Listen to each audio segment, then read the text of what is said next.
ایک مشہور واقعہ ہے کہ کسی بادشاہ کے دربار میں ایک بھنگی کو پیش ہونے کا موقع ملا تو عجیب بات رونما ہوئی۔ دربار میں داخل ہوتے ہی وہ دھڑام سے فرش پر گرا اور بے ہوش ہو گیا۔ اسے ہوش میں لانے کی سر توڑ کوشش کی گئی مگر بے سود۔ آخر ایک دانا درباری نے ایک گندگی آلودہ جوتا لانے کا مشورہ دیا۔ جوتا لایا گیا تو دانا نے کہا، اس بھنگی کو یہ جوتا سنگھایا جائے۔ بظاہر اس بے سروپا دکھائی دینے والے حکم پر باطل ناخواستہ عمل درآمد کیا گیا تو یہ دیکھ کر درباریوں کی حیرت کی انتہا نہ رہی کہ بھنگی عالم بے ہوشی کو خیر آباد کہہ کر عالم ہوش میں آ گیا۔ یعنی جو کام شاہی حکیم کی اعلیٰ جڑی بوٹیوں سے تیار کردہ قیمتی دوائیں نہ کر سکیں، غلاظت سے بھرا جوتا وہ کمال دکھا گیا۔ سب لوگ دانا درباری سے پوچھنے لگے، یہ کیا ماجرا ہے؟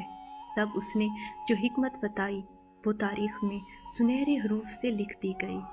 اس نے کہا، اس بھنگی کی عمر گندگی اور غلاظت کی رفاقت میں بسر ہوئی اور اب یکایک اسے شاہی دربار کی نفیس خوشبوؤں میں دھکیل دیا گیا جس کی اس کو عادت نہیں تھی۔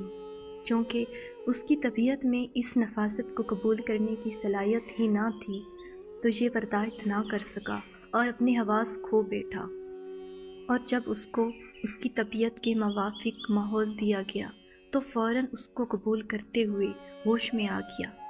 اگر ہم اپنے گریبان میں جھانک کر دیکھیں تو جب ہم ٹی وی کے سامنے بیٹھ جائیں تو گھنٹوں کے گزر جانے کا احساس تک نہیں ہوتا، جبکہ نماز شروع کرتے تو 5 منٹ گزارنے محال ہو جاتے ہیں۔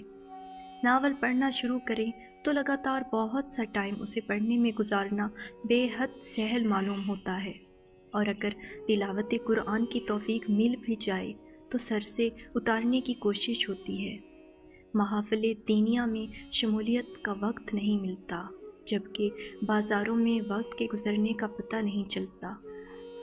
ایک طرف درباری اور دوسری طرف بھنگی، ہمارا شمار کس میں ہے؟ ذرا سوچئے، ہمارا شمار کس میں ہے؟